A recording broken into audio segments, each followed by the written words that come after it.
사랑하는 성도 여러분, 샬롬. 오늘 10월 25일 주일 새벽 예배입니다. 오늘은 성경 통독 49일째인데요. 에스겔서에 대해서 함께 잠깐 동안 나누고 기도하려고 합니다. 이 에스겔이란 이름은요, 하자크와 엘이라는 단어의 합성어인데, 이 하자크가 뭔가 하면요, 강하게 하다 혹은 단단히 묶어두다 그런 뜻이고, 엘은 하나님이시죠. 그래서 하나님은 강하시다 이런 뜻이고요. 또 한 가지는 그래서 하나님은 강하게 만드신다 이제 그런 뜻입니다. 에스겔은 제사장 가문에서 태어나서 예루살렘에 있을 때 제사장의 교육을 받았습니다. 그런데 20대 중반에 느부갓네살에 의해서 예루살렘이 멸망을 당하고 바벨론의 포로로 끌려가게 됩니다. 20대 중반의 에스겔, 포로로 끌려가서 할 수 있는 일이 아무것도 없었습니다. 그러니까 무의미한 시간을 보내고 있었겠죠. 노예였고 포로였습니다. 제사장의 역할을 할 수 있는 환경도 아니었겠죠.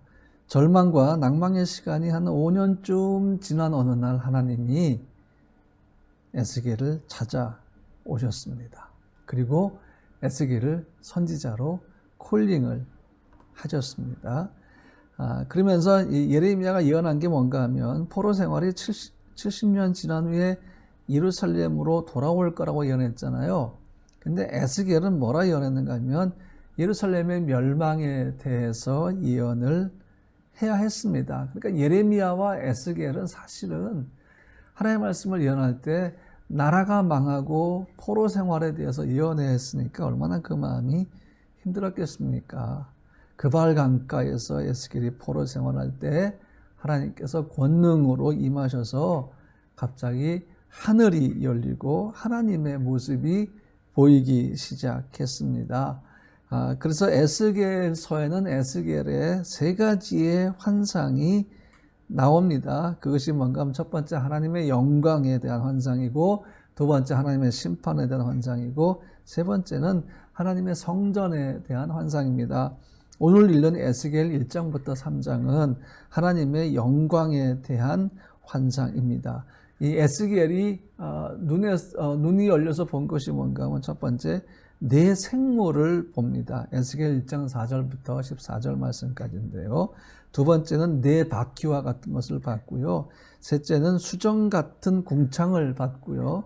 넷째는 하나님의 보좌와 거기에 앉아 계신 이를 봤습니다. 이것이 에스겔 1장 26절부터 28절까지의 말씀인데, 에스겔 1장 5절로 10절 말씀 보니까 네 생물 같은 형체가 있는데 각각 4개의 얼굴과 4개의 날개가 있고 4개의 손을 가지고 있는데 그 손은 사면 날개 아래 하나씩 달려 있었다고 표현하고 있고요.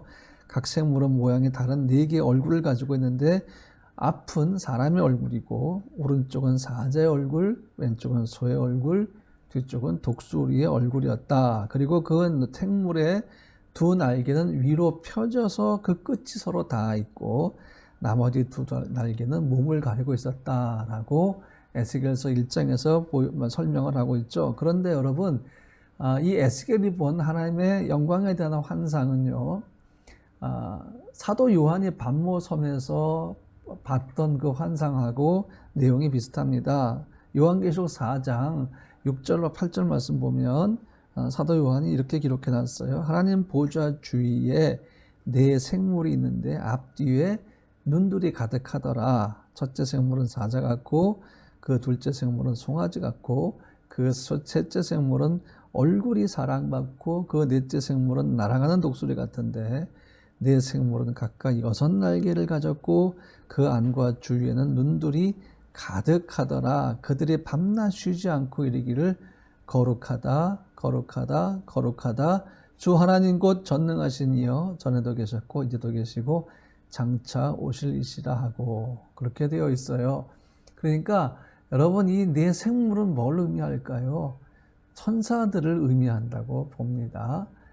그래서 6날개를 갖고 있는 천사, 또 4날개를 갖고 있는 천사 있는데 이사야도 하나님께서 눈을 열어서 보여주는 환상이 있는데 하나님의 보좌를 보여주셨어요. 그것이 이사야 6장 2절과 3절인데 스랍들이 모시고 섰는데 각기 6날개가 있어 그 둘로는 자기 얼굴을 가리었고 그 둘로는 자기의 발을 가리었고 그 둘로는 날며 서로 불러 이르되 거룩하다 거룩하다 거룩하다 만군의 여호와여 그의 영광이 온 땅에 충만하도다 하더라 그렇게 되어 있습니다. 그러니까 하나님의 보좌에 대한 환상이 다 이렇게 비슷하죠. 이것이 정확하게 우리가 무엇을 의미하는지보다는 하나님이 에스겔에게 왜 이것을 보여주셨냐 하는 것이 굉장히 중요하겠죠. 여러분들이 에스겔서를 읽어가면서 좀 어려울 수 있어요. 그런데 집중하면서 읽으시다 보면 성령께서 여러분 마음에 깨닫게 하시고 알게 하는 것이 있을 겁니다. 사랑하는 성도 여러분, 하나님의 보좌, 영원한 나라 실제로 존재합니다. 하나님은 시대가 다르지만 분명히 그 영광의 보좌와 그 나라를 보여주셨습니다. 우리가 언젠가 가게 될 나라, 이 환상의 신비, 아주 구체적인 신비는 그 나라에 갔을 때 해결이 되겠죠. 우리가 무엇인지를 알게 되고 우리 눈으로 보게 될 겁니다. 여러분, 이 에스겔은 결국은 예루살렘으로 돌아가지 못하고 바벨론에서 죽었어요. 포로로 끌려가서 그곳에서 예루살렘의 멸망을 예언해야 했던 에스겔의 마음은 어땠을까요? 그런데 하나님이 에스겔에게 하나님의 보좌와 천사들을 보여주셨죠. 절망의 땅에도 함께 하시는 하나님, 그 포로 생활의 암울한 시기에도 하나님은 에스겔의 눈을 열어서 하나님의 놀라운 영광을 보여주셨잖아요. 마찬가지로 오늘을 사는 우리 코비드19를 통해서 절망 가운데 사는 마치 빛이 사라지고 암흑 가운데 있는 것처럼 그런 환경 속에 사는 우리들에게도 하나님은 성령을 통해서 하나님 나라의 꿈을 꾸게 하십니다. 이것이 말씀을 읽는 자의 특권이고 말씀을 묵상하는 자의 특권입니다. 사랑하는 성도 여러분, 하나님은 오늘 이 프라하에 덮고 있는, 체코에 덮고 있는 코비드19의 구름을 걷게 해 주실 줄로 믿습니다. 아니, 그것이 덮고 있다 할지라도 하나님은 우리의 빛이 되셔서 우리와 함께 하시고 우리의 길을 비추십니다. 그러므로 우리는 절망으로 살아가는 것이 아니라 예배자 일생을 지키면서 하나님의 말씀으로 오늘 하루도 살아가기를 원하고 하나님을 예배하기 원합니다. 여러분, 오늘 이 읽을 분량 가운데 예레미야 33장의 말씀이 있는데 제가 이 말씀을 읽고 오늘 말씀을 마치려고 합니다. 예레미야 33장 2절과 3절 이를 행하시는 여호와 그것을 만들며 성취하시는 여호와 그의 이름을 여호와라 하는 이가 이와 같이 이르시도다.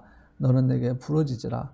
내가 내게 응답하겠고 내가 알지 못하는 크고 은밀한 일을 내게 보이리라. 아멘. 오늘 하루 여러분이 주 앞에 부르짖어 구할 때에 크고 비밀한 일을 보여주시는 하나님, 에스겔의 눈을 열어 하나님의 보좌를 보여주셨던 것처럼 오늘 여러분과 여러분의 마음에, 여러분의 영에 성령이 역사하셔서 여러분이 지금까지 알지 못했으나 믿음으로 기도했던 그 이상의 것들을 하나님이 알게 하시고 보여주시는 귀하고 복된 하루가 되시기를 주님의 이름으로 축복합니다.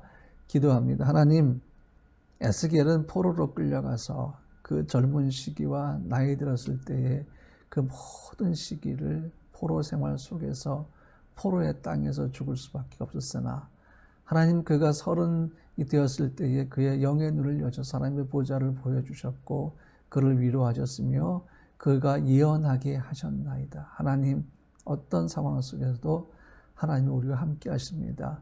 우리가 하나님 앞에 모든 것이 답답하고 절망 속에 있다 할지라도 하나님 우리에게 희망을 주시고 소망을 주시는 분이십니다. 하나님, 오늘 우리 성도들이 예레미야 33장 2절과 3절의 말씀처럼 하나님 앞에 기도하고 부르짖어서 크고 비밀한 일까지 볼 수 있는 귀하고 복된 성도를 되게 하시고 오늘 하루도 기쁨과 평강과 안정과 건강으로 성도들과 함께하여 주시옵소서.